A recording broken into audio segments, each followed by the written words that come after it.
Yun mga ka-extra, tara na at ako inyong samahan muli sa aking gagawing masarap na luto ngayong araw na ito. Ito yung ating liempo. Gagawa natin ng simple at masarap na pagluluto rito sa ating to, at sasamahan na rin natin ng masarap na sausawan. Kaya habang nagpiprepare ako mga ka-extra, tara na at ako yung samahang muli para kung sakaling naibigan nyo itong paggawing luto sa inyo maging liempo, ay hindi na kayo mahihirapang umisip pa ng paraan. Kaya tara na mga ka-extra.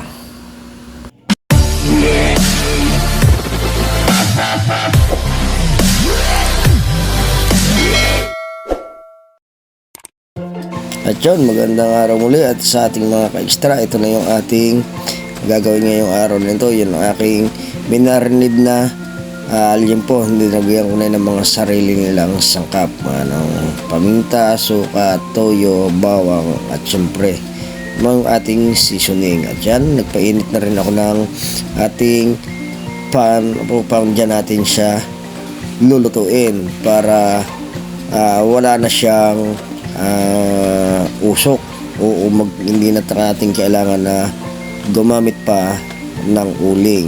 Yan na lang.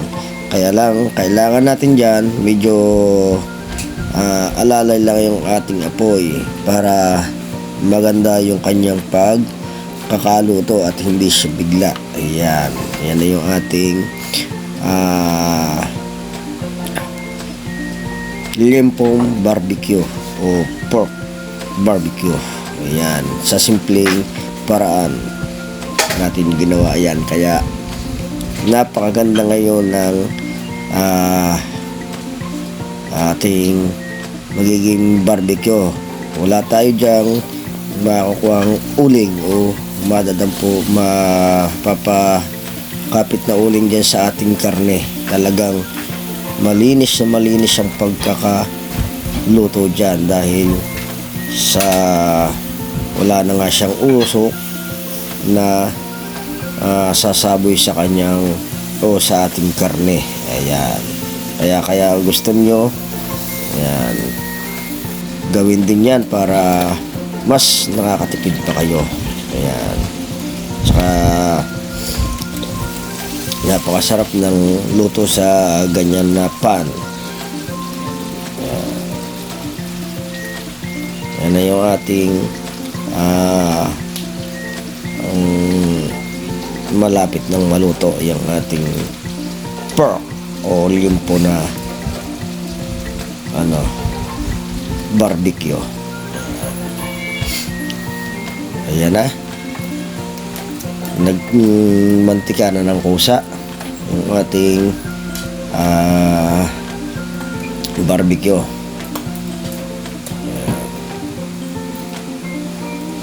Kaya pwede na natin siyang hanguin kasi yan ay luto na. Ayan, medyo ihigtaw lang natin na kaunti yung kanyang tilamsik ng muntika. Ayan, kaya yan na. Yun.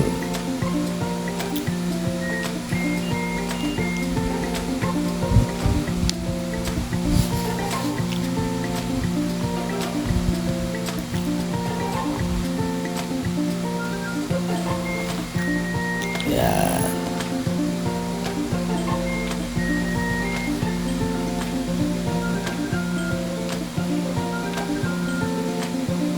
Ayan na ang ating unang batch na niluto. Diba? Napakaganda ng kanyang kulay.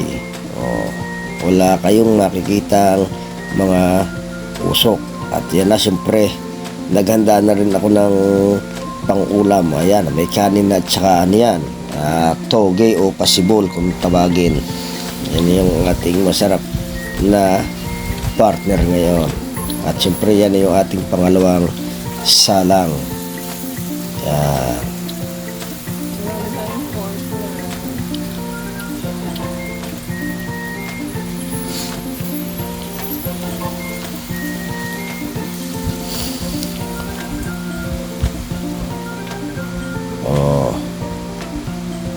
Ayan na. Kaya yung mga nag-aahot lusong na dyan, yung ating mga yung tatalukan habang tayo nagluluto, ay nako, ay pwede na kayo maganda ng inyong mga debote dyan at pwede natin itong magong pampulutan. Ako, siguradong makakarami kayo niyan pagkaya ng ating masasabakan. Ayan. Kaya kinakailangan ay medyo titingin lagi natin yan para hindi masunog. Ayan. Kaya nakita nyo, kaganda ng pagkakaluto. Oh.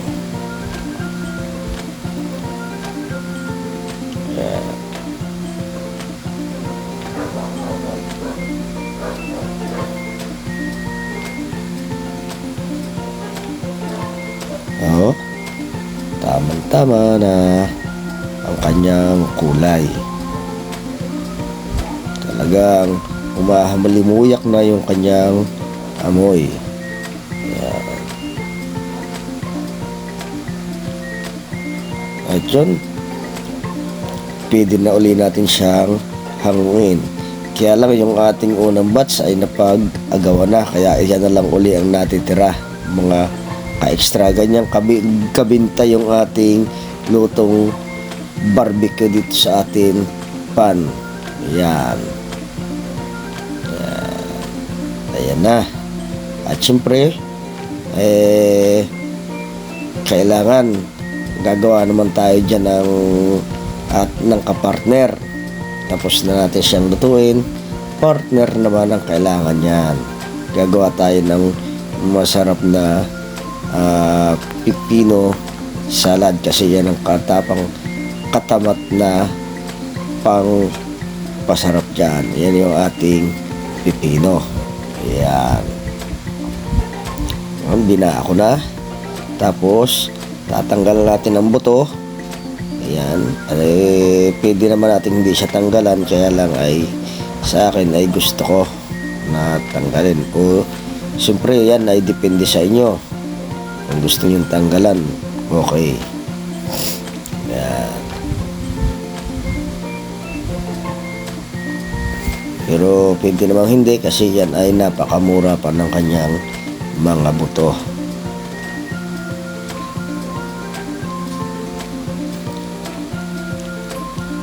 Kaya pagkatapos nating matanggalan yan ng kanyang mga buto ay siyempre hiwain natin ng yung tamang laki lang, o depende sa kapal o nipis ng inyong paggagawa o paghihiwa.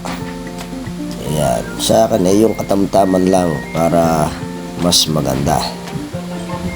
Ayan. At syempre mga ka-extra, habang tayo naghihiwa ng ating mga gagawin sa ating pipino salad, ay syempre huwag natin kalimutan na i-share at i-like. At syempre yung ating button bell ay huwag natin kalimutan, para kung sakaling tayo ay may mga bagong update ay kayo ang unang makakaalam. Yan.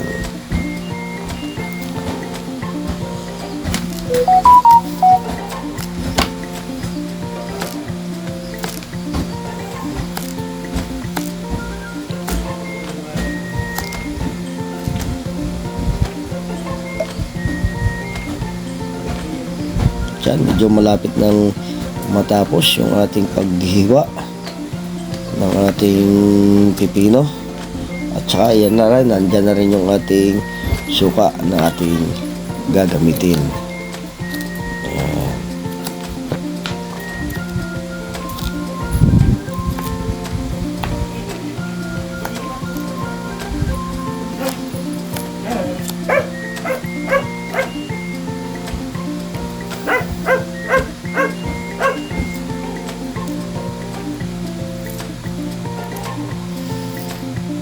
Konti na lang. At siyempre yan na yung ating sibuyas. Yan ang hindi dapat nating mawala sa ating salad. O, yung yung ating pipino salad.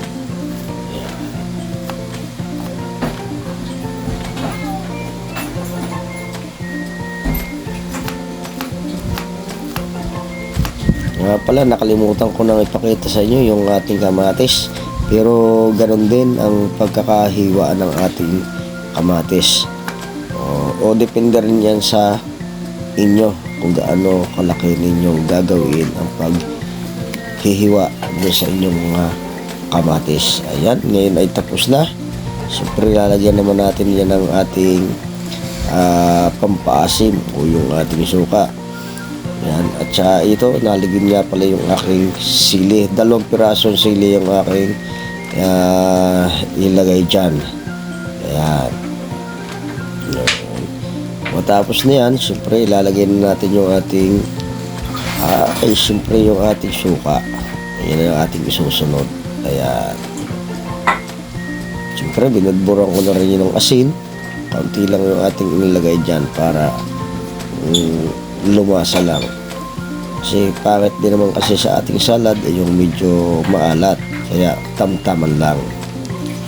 O yung karingot lang o isang dampot, maasin lang ang ating lagay dyan. At syempre may mga food seasoning dyan, yung ating paminta. Ayan. At syempre lalagyan din natin yan ng kaunting asukal. Yan. Isang kutsara lang ilagay ko dyan para mas masarap at medyo manamis na yan. Yan.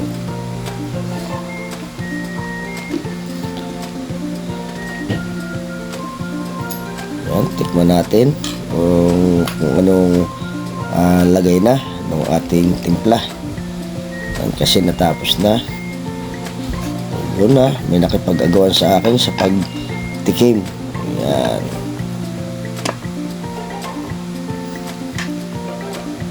Ayun, tamang-tama na. At yan na yun, magka-partner na ngayon yung ating barbecue at saka yung ating pipino salad. Kaya yan, magsikuhan na kayo ng inyo-inyo. Mga tigigisa kayo dyan, magsidampot na kayo at nang kayo ay makatikim ng ating Liempo Pork Barbecue ngayong araw na ito. Kaya yon, maraming salamat muli sa inyong lahat mga ka-extra.